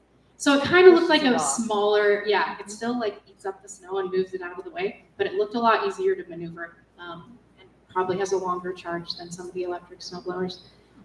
Yeah, great program. If you have any questions about it, let me know and I can connect you with the folks in sustainability that are running it. You can sign up just for their newsletter. If you go to this link, slc.gov/sustainability, you can sign up for their Clean Air newsletter, and that's where they will be announcing the application window opening. You can also just keep an eye on their website and you'll be able to see when that opens up. But in the next 2 weeks, it should be open. Next, just this week, the mayor's office opened up our ACE fund. ACE stands for Arts, Culture, and Entertainment. And it's a fund through the mayor's office to fund different events throughout the city, all the way from $500 to $10,000, big and small events. And the really exciting news is that this past budget cycle, when the council approved the budget, we got a 50% increase to the ACE budget. So we used to have $200,000 and now we have $300,000, which is really exciting. It's always super competitive, really high demand for these events, and we're really happy to be able to support more. So if you have an event that you always put on in the city, or maybe an idea for a new event that you want to put on, please do apply. There's also an information session tomorrow in person at the Sorensen Unity Center from 5:30 to 6:30. Katie Schnell in our office runs the grant and she can answer all of your questions. Really the main requirement is that the event has to happen within Salt Lake City limits. So other than that, the world is your oyster and we love hearing new ideas for new events. So next, this is a little bit in the weeds. I know this is a lot of text, bear with me.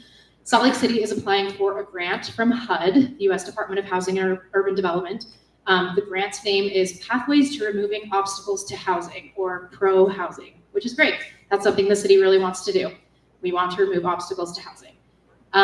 The purpose of this grant is to address those barriers that exist to affordable housing. And so the city is looking at, if we were to win this grant, looking at investing more money into our Fix the Bricks program, which is a way for seniors, folks on limited income, folks with a certain level of income below the AMI can apply to receive funding to fix issues around their house. And that really would look at making our existing housing stock more sustainable and last longer if we can help people make those small fixes to make their homes or apartments livable. So the reason I'm telling you this is because we are looking for public comment or even public notes of support for this grant application.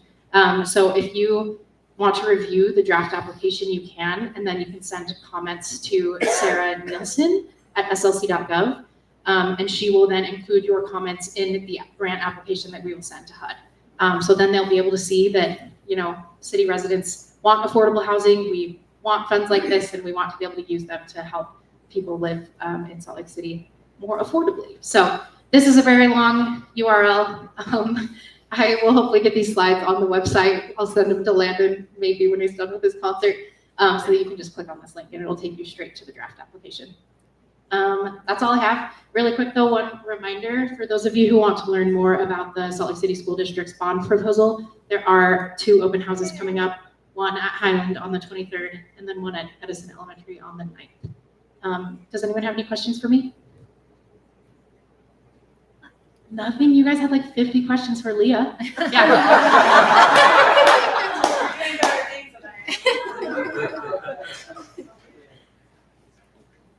So for East High School, I understood the part about rebuilding West High and Highland, but East High needs a field house or something? Am I missing?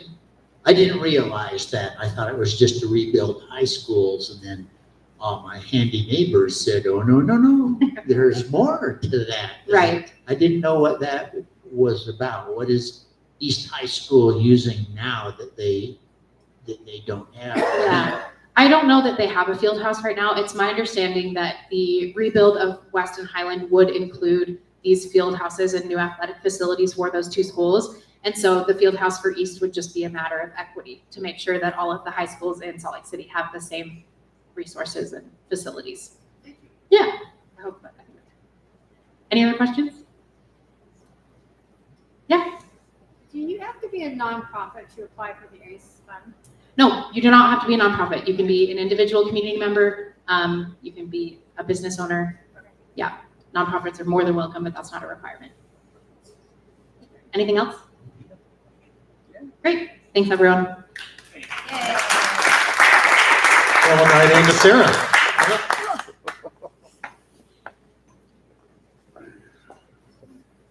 Okay, I'm going to point out something on Hannah's slide before. Oh, there it goes. I knew it. I knew it was going to be fast enough.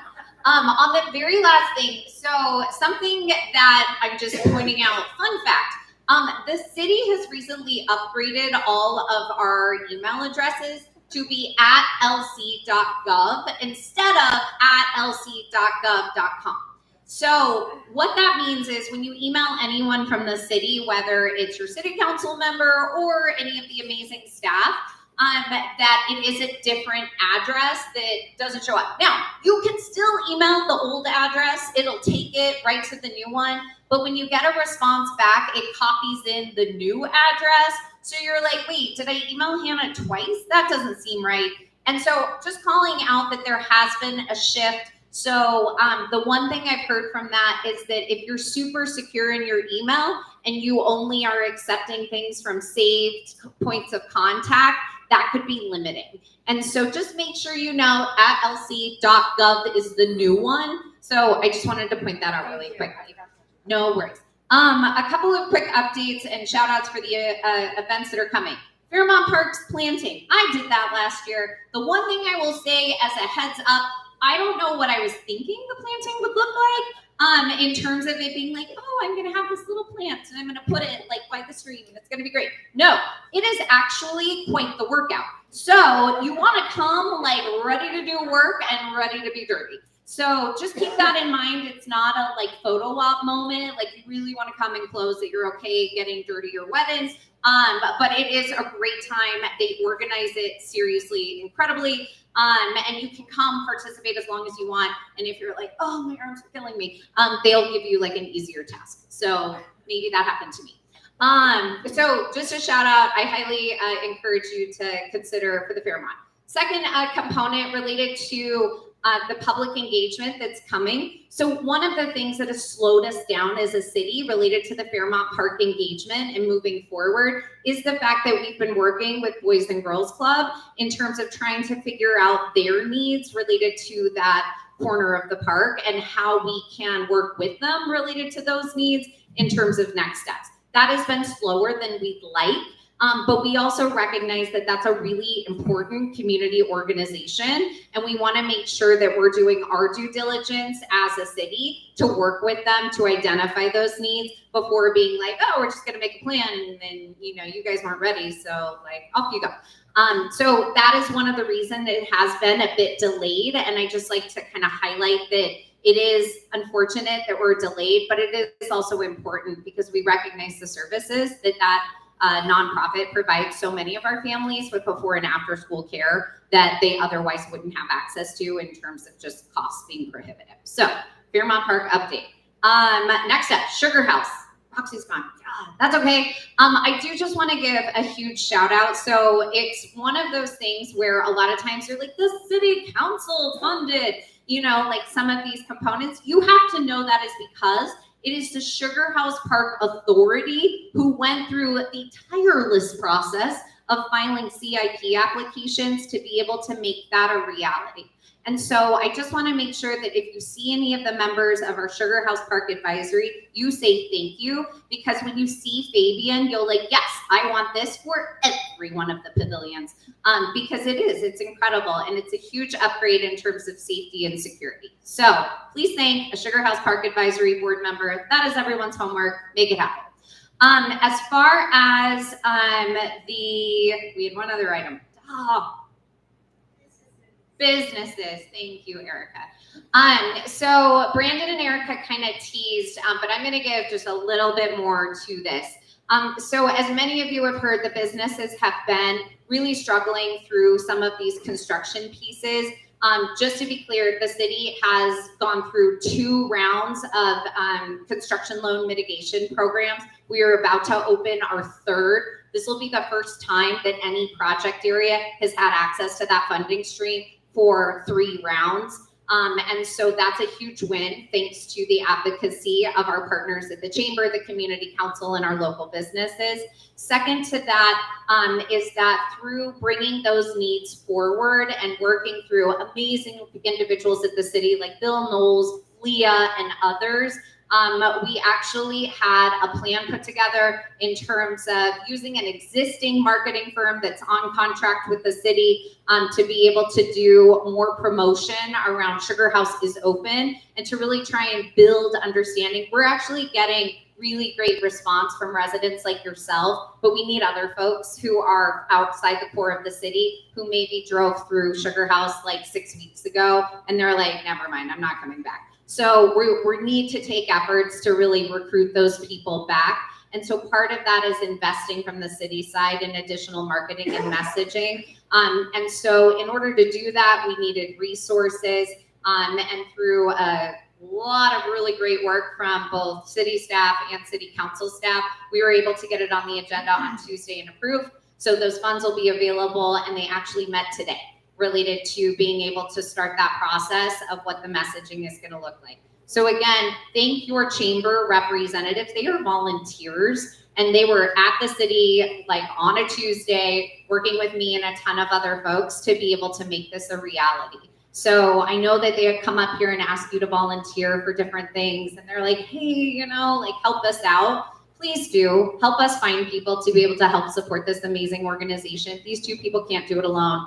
And like I said, I just want to say thank you to everyone involved in that. So yay, city resources, go into that piece. All right. That happened last night. Did anything else happen last night? So 2 other things that happened last night that I just want to keep you updated on. And I'm not going to take questions on it, but I will stick around afterwards because otherwise we could be here all night. So the first piece being that IHC. So if any of you are familiar with the old Sears site or the Sears Swamp, as it's often called, in terms of having a lagoon. So that process has been kind of an ongoing related to them needing a rezone. It is zoned to be able to accommodate the height that was already asked for, but it wasn't allowed to be used as a hospital. That wasn't an allowable use case related to the zone for that property. So they needed hospital added. As a part of that, we had a lot of back and forth with the community in terms of recognizing that, you know, the hospital still needs to be hospitable to the surrounding businesses. We don't want any huge walls. At the same time, it's a hospital. And so we also want there to be security and privacy, like related to the individual residents. Last night was their night. They made it across the finish line. I will say, in terms of doing due diligence on behalf of the city, we did require them to have a development agreement to confirm the elements that were included in their draft design so that it's legally binding. That was important to me and the other council members to make sure that we have an assurance that those things aren't going to go by the wayside if and when costs change or project personnel change. We want to know that some of those mid-block crosswalks, street level activation related to some of those solutions are there. So that took place last night. The last thing that took place last night, which I'm sure none of you have heard about, is related to the action steps of next steps for the Smith Entertainment Group downtown. So I know. And so please don't get me wrong. I started off like my statements with this. I take these decisions incredibly seriously. I never think to myself like, oh, you know, what's 0.5% on the sales tax? That can make or break somebody's budget in this environment. And I am the first to understand that. When it comes to the work I do outside of city council, working with our teachers who are paying for supplies for their own classrooms. So with that noted, through all of the different public comment, and especially hearing from some of our state economic experts like Natalie Gochner, who has been in the state of Utah working on our economic plan for over 30 years, now works for Kempsey Gardner in terms of that economic research. The city council did approve the opportunity to be able to increase that sales tax as moved forward by the Utah Tax Commission for next steps. What that does is that allows us as a city to be able to maintain the existing commitments of the team for both the Jazz and then the new team for hockey in the downtown area. Now, as part of this, I will say, even if you don't like hockey and you don't like the Jazz, trust me, as a citizen, you believe in a thriving downtown.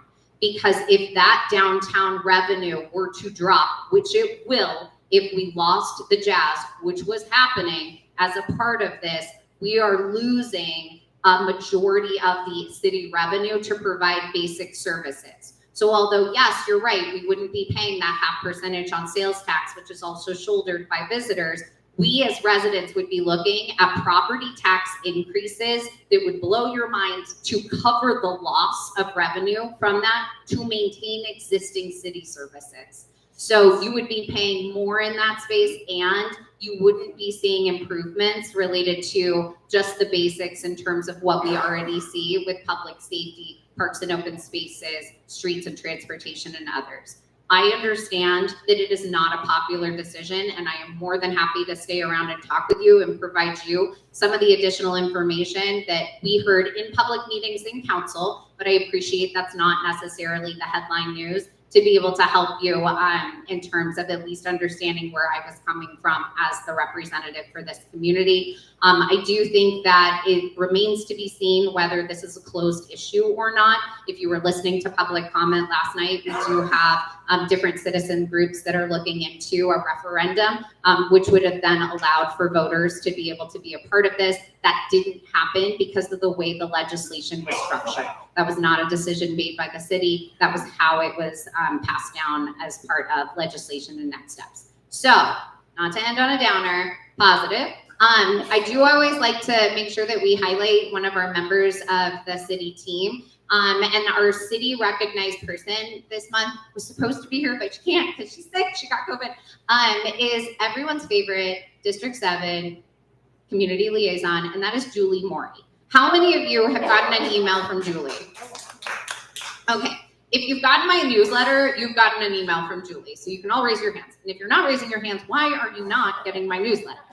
As a part of that, I just want to give a huge shout out to Julie. Julie does the day-to-day work in terms of working with residents related to identified needs in the city, specific to District 7. She helps people connect to the right folks within the city. She is the first on the phone in terms of being able to respond to an individual who's concerned about an increase on their water bill and what that looks like. She tag teams a lot with the amazing Miss Hannah Martin here in terms of being able to make sure that our residents are really getting the services that they need. And she does this 7 days a week. So although, yes, she is only compensated for her work during the normal work week, you will see Julie out at events on the weekend. She was recently at the Japanese Community Church of Christ celebration for their 100th celebration. She comes to a lot of the Sugar House events as well. So I just wanted to give her a shout out, the amazing Julie Morey. And if you have a need, please make sure that if you're emailing me, you're also copying in Julie, because she is faster than me. And so it's your best way of being able to get a response. So I'll stick around after. Thank you for the opportunity tonight. And yeah. Thanks, Sarah. Do we have anything from Land Use and Zoning today?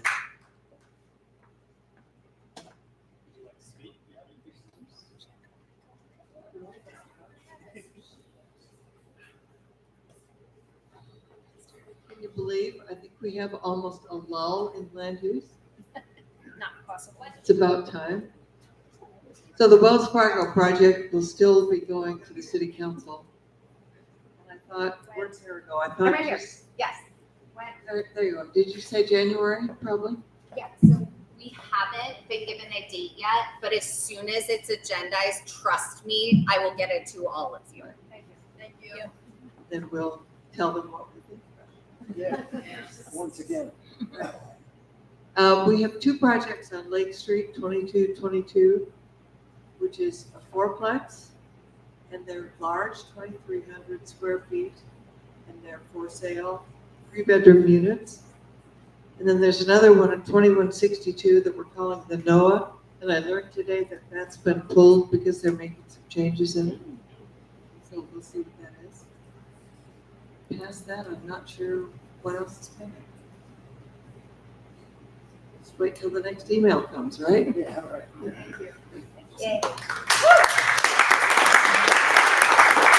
And with that, meeting is adjourned. We love your help cleaning up chairs, and the register is open.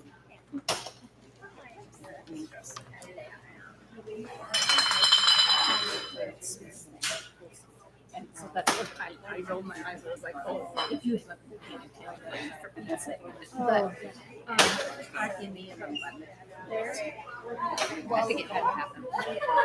Yeah, you just say like, so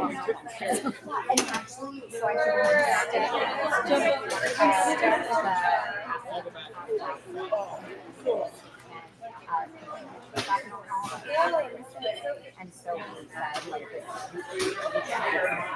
I told about it. And I am that